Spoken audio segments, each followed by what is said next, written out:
What's up, YouTube? Today we're going to have a little rant. It's been 2 years since I've done a rant on this channel, and I think that was specifically about why you shouldn't expect your friends to like your band and your social medias and such. And at that time I think it was very appropriate. Well, today we're going to be talking about 5 things in modern metal. Mostly talk about extreme metal, but we're going to rant about modern metal in general. 5 cringy things I see in modern metal. Alright, so the first thing is all these COVID theme songs. So Cattle Decap put out a their plague video early in the pandemic, in March I think, or early April, something like that. And it made sense. They just released that song and that album, I believe, at that time, and they made it into a music video. And it was very situational. But now we see all these derivative bands, and it's almost like we've seen what with Carcass. They went into a certain theme back in the day, and they really exploited that theme to the max. And then you had all these derivative bands kind of copy them, but not being nearly as good at it. And it became very boring and kind of cringe in that way, and the themes became trivial because, hey, you're not original in this aspect. There's an oversaturated field in metal already, and you're not even doing it as good or better than these bands that kind of started this theme. So and I still see so many bands that are making COVID themed, very, I guess they're supposed to be very drastic and nuanced and gory kind of theme songs, and it's just so boring. And the shock value is already taken away. You're just being bland and derivative of an oversaturated generation of metal already, and just stop. It's boring. Cheers, by the way. Number 2 is what I'm seeing is sampled instruments, VSTs, specifically bands that don't, I know right now it's hard to meet up with your bandmates, and it's hard to record together and practice together and that sort of thing.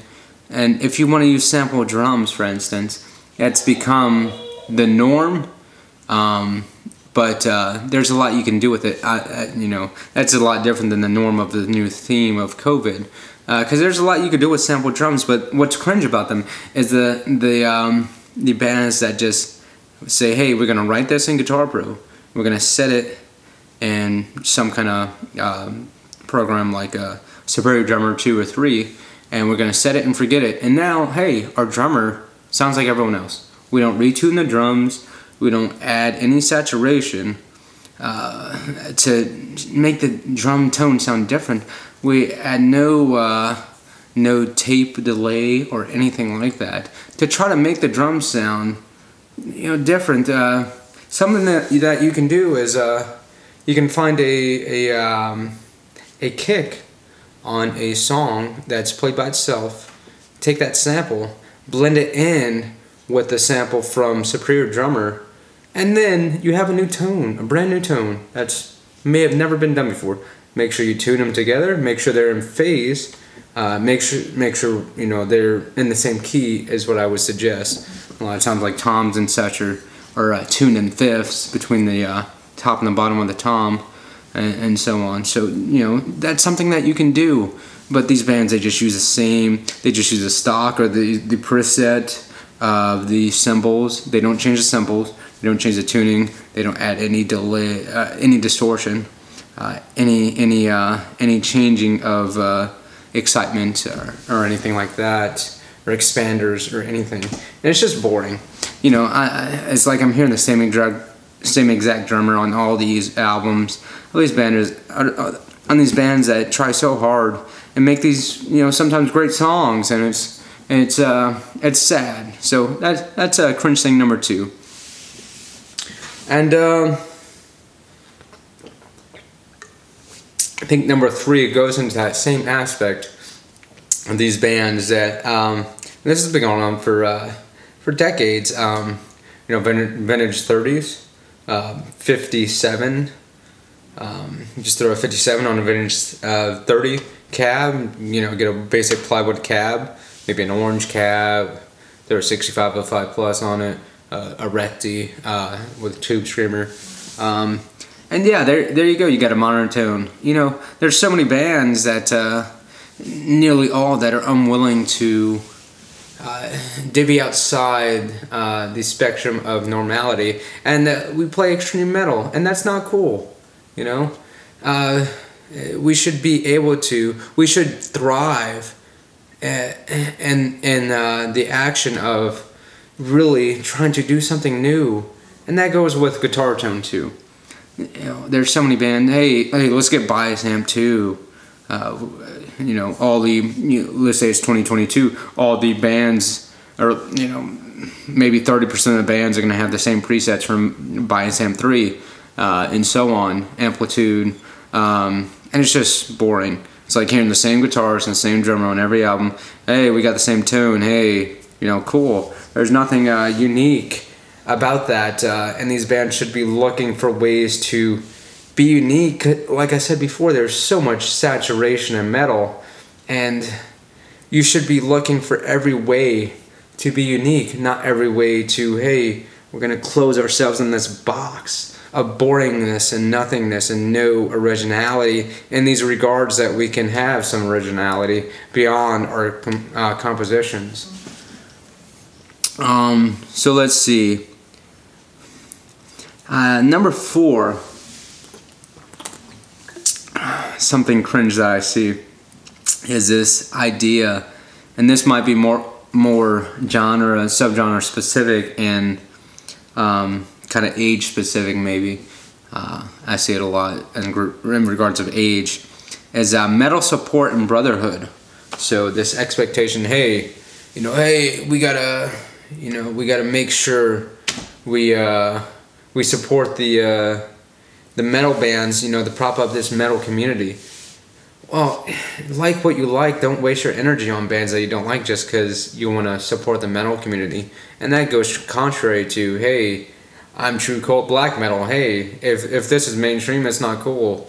But if you don't support this band, you're not cool. It's very cringe, especially when considering those two counterpoints that basically form like a magnet fluctuation against each other, if you will.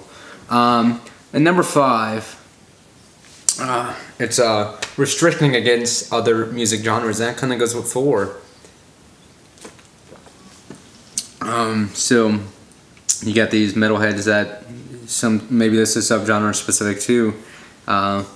Maybe it's, you know, it sucks because it gets associated with elitism, and I don't think that's the case.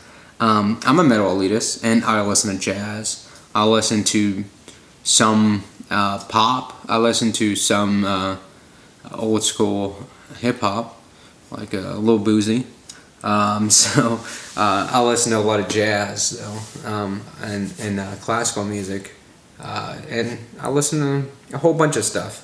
So these sheltered minds that think, hey, you're not a true metalhead if you listen to what's mainstream. Well, I wouldn't say Nickelback, that's kind of cringe in itself. If you listen to Stone Temple Pilots or Queensryche or Johnny Cash or you know, Peter Skyskowski, Stravinsky, Mozart, that sort of thing. You know, it's very annoying to see that. And I take the cynic approach, where in the atheist approach, you know, these jazz prog death bands that, hey, we're gonna, you know, we're trying to expand the genre. We're trying to bring these new elements. They have Portal tapes. Cynic did. It was mostly non-metal stuff. It was nice. It was very fusiony, kind of jazzy at the same time, very proggy. And then you seen them combine that with their first album. Their debut album was at 1993, and their demos from 89, 90, and 91. and this new genre, and it was just amazing. And that's how we expand the genre, make it not so monotonous and boring, you know. And I'll probably do some more of these videos because I like ranting and I like metal and I like ranting about metal. You know, 2 + 2 = 1. But let me know what you think. Am I going crazy? Am I not being realistic here? Are these, I guess, positive attributes? Are they null points that I'm making, or do I bring forth a valid point? What do you think? And what are some things that you see in modern metal that are cringe? Let me know. All right, peace out.